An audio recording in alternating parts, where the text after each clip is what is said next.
Good morning, Saturday morning. It is. I usually do these on Friday. Yesterday I had some other stuff to do. Just finalizing some sketch stuff. You know, as I am a sketch comedy guy. I do this stuff. This is how I get the laughs, by doing this. No, anyway. Stop that, Adam. That's weird. Alright. So, we continue the pitches. If you haven't seen the other pitches, they are under the Friday the 13th pitches as a whole playlist. Feel free to watch all of them.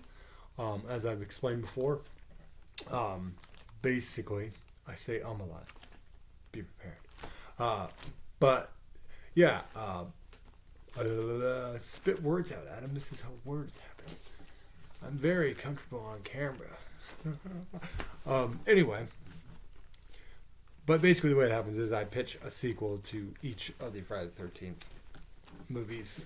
And basically, I just follow whatever they left behind. So it's pretty much what any movie director would have had to do back in the day of like, okay, well, here's where we left it. Here's your characters. What do you want to do with them? Some would say, nah, those characters are dead. Or those characters, we're not going to use them.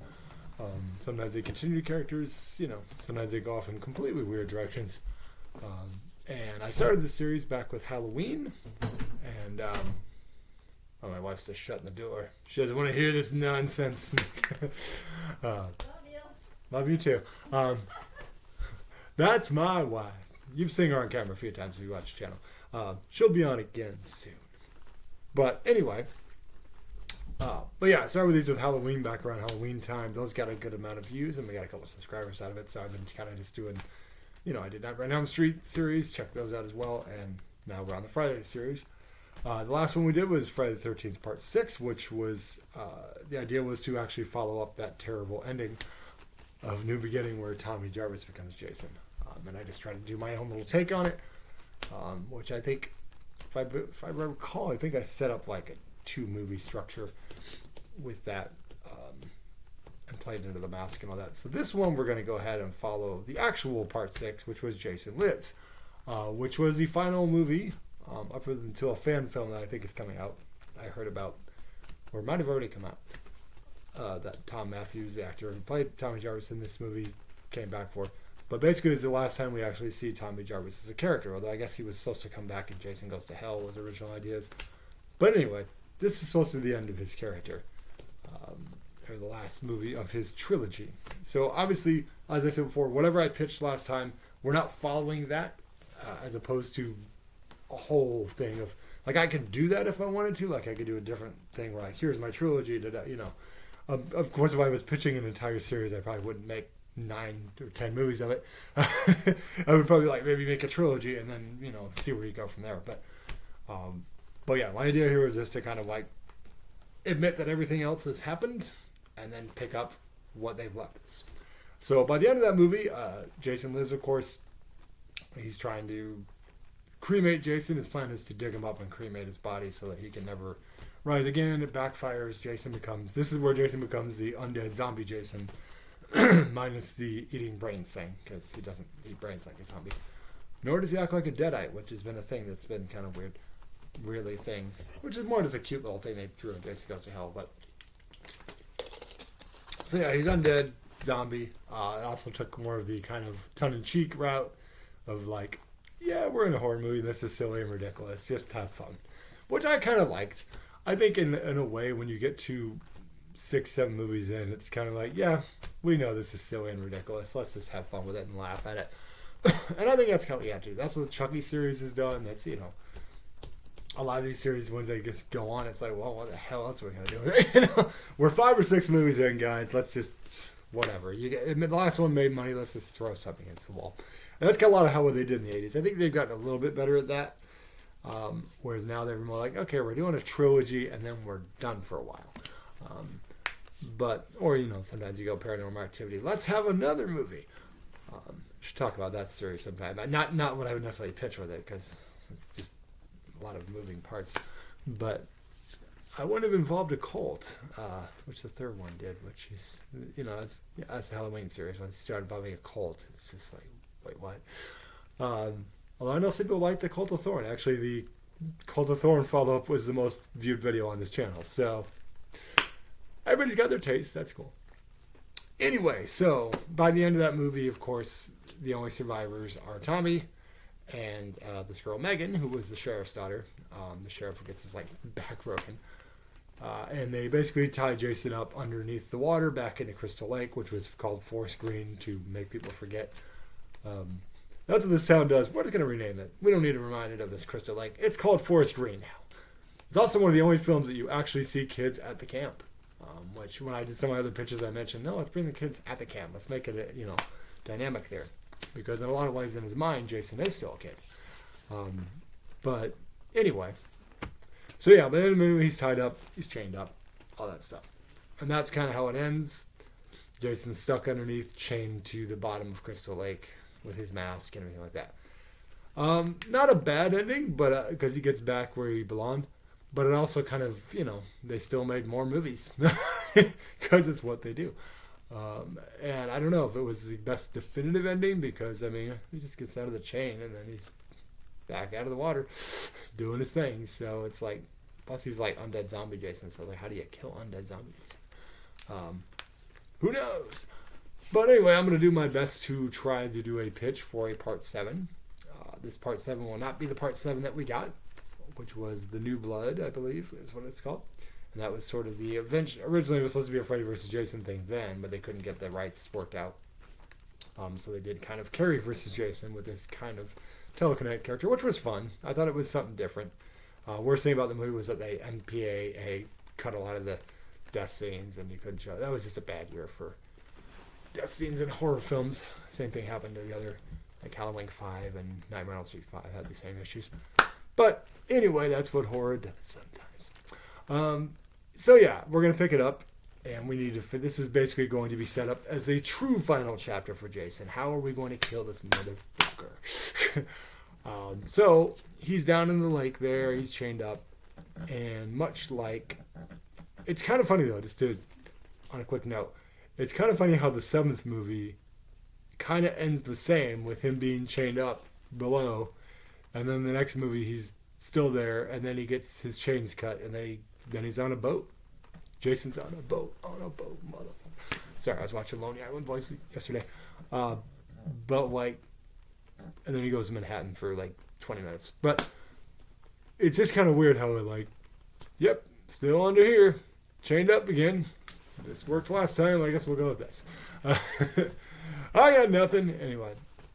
So, yeah, I think, we let this also be a true final thing for Tommy Jarvis.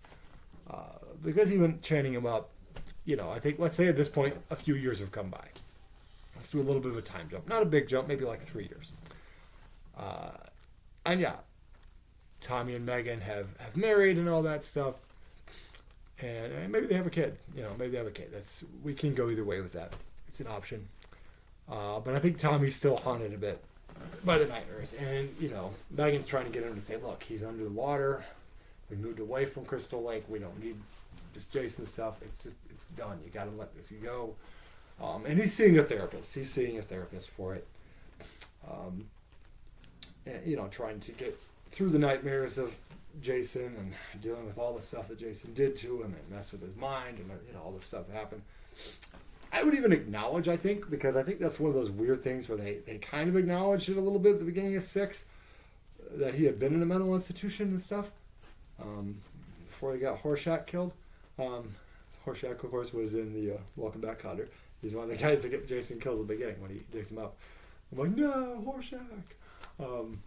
Old show for people who grew up in the 70s and 80s, which I grew up more in the 80s. I was born in 78. I'm an old man. If you can't tell by my salt and pepper beard and hair. Eventually I'm going to get my hair cut. Actually, I start soccer next week. I'm just babbling about other things for a minute, so we're going to get back to the story. Don't worry. But you're here, and you're watching, and that's what's going to matter. It's actually, it's a sunny day. Well, no, it's cloudy. I lied. See, I'm just a liar. I lie. Anyway, back to me. I never left you. Yes. I talk to myself in my sleep. Yes. I'm mad. Quite mad, I tell you. Anyway, so yeah, I said, he's seeing a therapist. He's trying to work through this stuff. But I think we should acknowledge not only that he was at the mental institution, but actually acknowledge the 5th movie. And yeah, you can always sell that whole him putting the mask on as a dream sequence.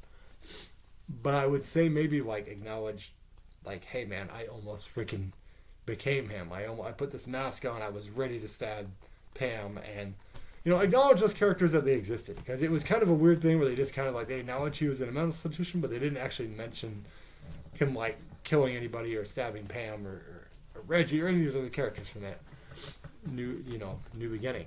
So I'm like, let's acknowledge that this is part of a trilogy or a quadrilogy at this point. Let's acknowledge that shit. So a lot of this is Tommy's working through his issues. He's trying to move on with his life, much like Laurie Strode was in those Halloween movies. But so we kind of go with that. We give a little more depth to the character. We give him something to play with. But Megan, she's been through the Jason thing, but she's like, look, we've moved away from Crystal Lake, Forest Green, whatever you want to call it. Let's move on. He's down there. He's rotting under the sea. We don't have to worry about it. But I think in a way Tommy's not convinced. So the therapist, kind of a little bit like how Weekend at Bernie guy did with the character in 7, he's going to have him go there to kind of confront his demons, so to speak, to finally let go of this power. Unfortunately, what we don't know is that this psychiatrist, of course, is, a little bit, if you want to go akin a little bit to the psychiatrist in Halloween 2018, he's obsessed with Jason Voorhees. So we never find this out until they get there or whatever. And so he's kind of crazy too. So he's been following the Jason story, and he's followed Tommy's story. That's why he became a psychiatrist. And he hasn't killed anybody, obviously. We don't want to go the route of the copycat killer, because that's not what it is. But he wants to. He's obsessed with Jason. So we go with that route, Not the best route in the world, but yeah, it gets us back to Crystal Lake. Because as I said, they've moved on. Megan's like, okay, look, I support you. We have a family. We're married. Go do this thing and just be done with it. Like, say goodbye to Jason. Say goodbye to this thing. Which is his plan. He does want to be like, look, I'm not going to let this power thing. I'm not going to let this thing rise. But unfortunately, the psychiatrist, he's like, no, I brought you here because Jason Voorhees must live again. This is his home. How dare you put him under the water? He was traumatized, being drowned. And, he's just a total, the psychiatrist is a total nut himself. So it's like, oh, great. Bad psychiatrist. He'll get his, don't worry. But yeah, so meanwhile, at the same time, this town just doesn't freaking learn, does it? They try to open the camp again at the same time. So you have the psychiatrist here, and he's trying to get him to, like, no, bring Jason. We're going to go down there, and we're going to let Jason free. We're going to let him rise again, which is going to be a big mistake. But so the psychiatrist, he gets him in the boat, makes him, and he's got a gun, too. Get down there. Cut his chains. And, so Tommy goes down there, and there's Jason, of course, just standing there like, oh, here I am, chained underneath the sea, under this man-made lake. There I am. So of course he's kind of freaked out seeing Jason again, because it's been a number of years.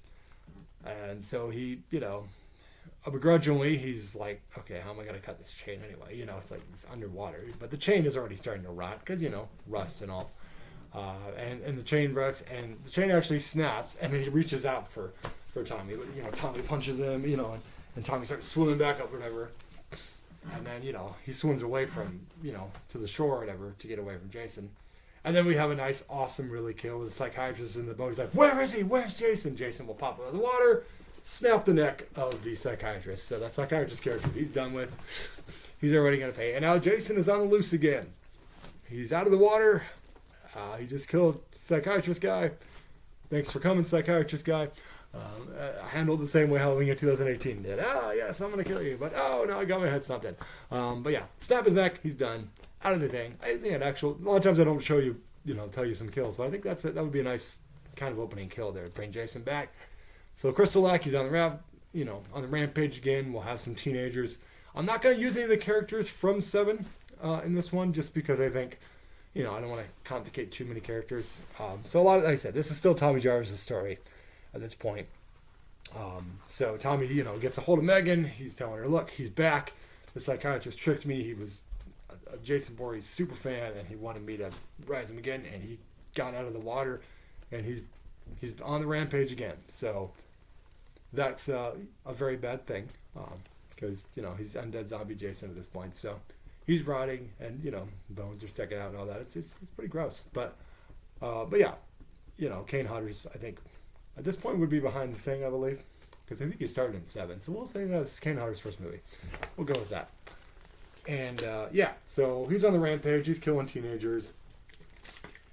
And Megan comes back too. She meets up with Tommy and says, well, how are we going to stop him this time? We got him chained under the water, and now he's out of the water. But at the same time, the chain thing, like I said, it had rotted after a couple of years, and it was easy to snap off. And then once that chain's there, it's like, well, chain's rotten, it's gone, it's rusted, boom, he's out of the water. So but they need to be able to do what they wanted to do, which was cremate Jason. So that's the whole goal here, much like he was trying to do. We got to cremate this motherfucker. But how are we going to do it? We got to set a trap. So they kind of lure Jason in. Jason kills a couple teenagers, a couple of townspeople, and then they finally kind of trap him in this kind of like infirmary. And then we basically just, they find a guy who knows how to set the thing ablaze. And then we basically burn Jason alive. So Jason's, whole body, the mask, everything. We're just like I said, we're ending this shit. So he burns alive. Because I don't know if they ever really, I think he may have caught on fire a couple times, but I don't know if they ever tried to burn Jason. Freddy got burned a lot, but I don't think they ever really tried to maybe actually cremate this motherfucker. So that's what I would do. I would kind of, like I said, we'd bring Tommy and Megan back, just to finalize. We bring the psychiatrist character in just to kind of, be a pawn. And then we'll have a bunch of useless teenagers get killed like all other Friday the 13th movies. But rather than setting up another final girl or something like that, we kind of keep Megan around and we keep Tommy to kind of finish his story. And now that that's done, the mask, much like this little, this is a generic Jason mask. It's not the most popular one, but it's the one I bought. I bought this in high school. I still have this from high school back in Indiana. I think I wore this to a Halloween party like my sophomore year. And I still have it. And it's still not broken either, so I had that a long time. Unlike the Freddy claws, which I bought last year. And I used to have a Michael Myers mask, but then it had actual hair in it, and the hair all fell out, so it looked like Michael had lost his hair. So I was like, that's not going to be good. I'll have to get a new one of those someday. But anyway, yeah, so that's kind of my pitch for what Friday the 13th. I wouldn't call it New Blood because that wouldn't make sense. But, maybe this is the final Friday, if you want to go that route. But yeah, that would be how we do it. He's cremated. His mask burns up. Everything about him burns up. Jason Voorhees, he's dust. That's how we end the series. 7 movies in. We already killed him once in 4. And then 5, we kind of, didn't have him around much. And then he came back in 6. So this is how we end it here. Boom. Tommy Jarvis ends his quadrilogy. And finally maybe being able to be at peace. Him and Megan go off and happy life after. And there's no stupid jump scares at the end. This is it. He is dead. If you wanted to go the route though, if you want to do a jump scare, just do kind of the Jason Goes to Hell thing and Freddy's Claws, and set up your Freddy versus Jason movie here from there. That's what I would do if you're going to end that one. Cool. Awesome, guys. So that's my pitch for a Friday the 13th Part 7, Final Friday. End it, burn him alive. There we go. So this time I had some good thoughts on because a lot of times I'm like, they kill him so much. But I feel like hey, I finally have an idea to kill Jason because I really don't think they've cremated him. I think that was his plan in 6, but then he became an undead zombie. And I know he's still an undead zombie, so how would he burn up? But yeah, we figure it out. But yeah, there'd be a lot of fun kills and all that. There wouldn't be MPA because screw them, we're doing our kills because it's the new generation. But yeah, so that's how I would end with Friday the 13th Part 7. So next time. It could be later. It could be next week, but I am a little busy next week, so we'll see. I got 2 classes. I got soccer class. I got improv class, and then we're doing our D&D thing later in the night. And then Friday, I start my physical therapy for the shoulders. That's the only thing I'm doing Friday. So I could probably do one Friday if I had to. But yeah, Friday the 13th. Cool. So that leaves us with just a few more pitches to get through this Friday the 13th series. We have done 7 so far. So that means we have to follow up the New Blood. We have to follow up Jason Takes Manhattan. We had to follow up Jason Goes to Hell and Jason X and the remake. So that's 5 more pitches. I'm not going to do a Freddy vs. Jason remake or follow up to that because I actually already did that in the Nightmare on Elm Street pitch. So rather than rehash that or do a complete different take, I figured just go watch that one. And that will give you my follow-up to both Freddy vs. Jason and the setup for that. But like I said, we kind of set that up with this one. So yeah, so next time we'll follow up the New Blood one with the telekinetic thing. Then we'll follow up the Jason Takes Manhattan, which will be an interesting challenge because in that one he gets taken out by, toxic waste in the sewers. And then becomes a little boy again for some reason. Yeah, so it's kind of, and that was also with the end of what Paramount at the time owning those rights, and then they went to New Line, and that's how we got Jason Goes to Hell, and we got the whole rights issue thing going on. That's taken years to deal with, and trials and everything else. The interesting story, the Friday the 13th stuff. But yeah, so yeah, it'll be interesting to follow up, and then following up Jason Goes to Hell, which, like I've already said, I don't hate it like a lot of people hate it. I do think it's a very different take on things, but it's kind of an enjoyable cheese fest. And Jason X is just, it's ridiculous and fun. So yeah, those will be fun to follow up. And like I said, I like the remake, so I enjoyed that as well. So cool. So that'll be 5 more pitches coming your way within the next couple weeks. And I hope you guys are enjoying these pitches. Sometimes you get good views, sometimes they don't. It is what it is, algorithm and all. But to help with that algorithm, like the page, obviously, and subscribe as well. We're sitting at 25 right now, so we hope to continue to grow this channel. I'm still working on potentially watching the Eternals so that I can officially have Phase 4 out of my mind. We actually watched Ant-Man and the Wasp: Quantumania, which I really enjoyed. We really enjoyed it. It's a fun movie. Some people don't like it and have criticisms. That's fine. Or have Marvel fatigue. We enjoyed it. We had a good time. So I got no complaints about it. But yeah, our hope is to do a whole ranking video of each phase and then maybe an overall ranking and maybe a villain's ranking. And Anna will join me for that. But she still has to watch Eternals and Black Panther, so I'm Wakanda forever. Because she's seeing everything else. And also rank, I can probably rank the TV shows. Or the streaming services. They're not TV shows, technically. I can rank all of those. Because they were all Phase 4, basically. So, outside of What If, which I won't include because I didn't watch it. And I just don't. I don't know. What If is one of those things, like, they were okay, like, little comics here. And they're like, oh, what if this guy? But, like, I was never that. So, I don't know. I heard it was, animation was okay. Story, not so great. Some people like it. That's cool. I like some animation. Like, I like Invincible. That was pretty good. But, like, certain animation. I, of course, watch South Park. But, like, I'm kind of hit or miss with animation. Maybe it's because I'm in my 40s. I don't know. It's just a thing. It's not for everybody. Anyway, I'm babbling on now. But, yeah, some more fun things coming to the channel anyway. So, like and subscribe, guys. Hope you enjoy this pitch. And have a wonderful Saturday.